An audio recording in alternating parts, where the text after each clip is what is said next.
because it made the Catholic Church look ridiculous. Because in the 19th century, there was a lot of debate and dispute with the Church about Darwin and other matters. And the idea was that if we can portray the Church as being so ridiculous that it used to actually teach the earth was flat, then we can show that she is an utterly contemptible opponent. So they invented this story to cast the Church in an absurd, ridiculous light. I am sure they had no idea the longevity of this myth, that in the 21st century people would still be taught it. I'm sure somewhere in the world right now as I speak, somebody's being taught the stupid Church taught the earth was flat and brave, heroic Columbus proved them wrong. It just won't go away. But why won't it go away? Why does it have such staying power? And the reason is that it feeds into this Enlightenment stereotype, right? The Catholic Church is stupid, it inhibits progress, it forces us to believe foolish things. Well, that's exactly what we see in the flat earth myth, isn't it? Who could possibly believe the earth was flat? The ancient Greeks actually measured the circumference of the earth. So obviously they knew it was round. How could the foolish Church think anything different? So there's a great example that can easily be overturned. But it hasn't been overturned because it serves a purpose. If you tried to invent some myth today about any famous person you could think of and say that so-and-so believed such and such, it would last for about 3 seconds. But people believe what they are prepared to believe. And people are prepared to believe the worst about the Catholic Church. So the point of the series, the point of the next 12 weeks in which I'll be joining you, is to go after not simply these little myths, but to build up an edifice to show the glories of the Catholic Church. Not simply to say, well, the Church didn't really do this, or the Church wasn't really so bad over here. We're not going to make any progress if our message is, the Catholic Church, not as bad as you thought. We need something a little more vigorous, a little more vigor in our message. We need instead to say, it's not simply the Catholic Church isn't as bad as you thought, or she didn't really teach the earth was flat. We can't win by always running around putting out fires. Nobody ever built a house by putting out fires. Fires have to be put out, it's true. But we understand that we can't build if that's what we're always doing. If we're always letting opponents of the Church define the debate for us, then we're always going to be on the defensive.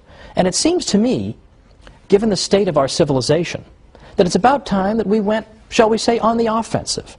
And we showed people all the glories of the Church, and we showed them all this hidden history. So we don't have to say, oh, we're not really as bad as you think. We're far more glorious than we ourselves even realize. And we are going to be up against, well, frankly, very, very influential people in this world. I'm sure many of you remember that the European Union's Constitution excludes all mention of the Christian influence on Western civilization. How willfully blind would you have to be, surrounded by cathedrals and religious artwork and the fruits of what the Church has given us? How blind would you have to be not to mention that the Church had a little something to do with building this civilization? No. Instead, the European Union Constitution begins and ends with the idea that Western civilization, that comes to us from ancient Greece and Rome, and then from the Renaissance and the Enlightenment. And that 1,000-year period in between, well, I don't know what was going on. Apparently nothing much. That's the standard view, and that was the standard view many people had up until, as I say, as recently as 50 or 100 years ago. But today, any medieval historian worth his salt knows this is a whole lot of nonsense and would reject it with a laugh. But yet, the architects of the European Union exclude mention of the Church or of Christ from their founding document. It isn't that they're stupid. If it were just a matter of stupidity, that would be easily overcome. We just come back with the facts and that'll be the end of it. It's that they're hostile to the Church. I mean, what could be more obvious than that? Look at what the European Union is up to half the time. Do they seem like pious Catholics, most of these people? They have no interest in spreading the truth about the Church. And that's why we as Catholics are under a particular obligation. We have to learn what we can about our faith. And we have to go and spread it. And we have to go and tell people the real history of the Catholic Church, because if we don't defend ourselves, nobody's going to do it for us. I actually wrote a book called How the Catholic Church Built Western Civilization, because I thought it was about time that we told our story. And that's what I'm going to spend the next 12 episodes doing, is telling our story. But for next time, we're going to start 3 programs on the subject of the church and science.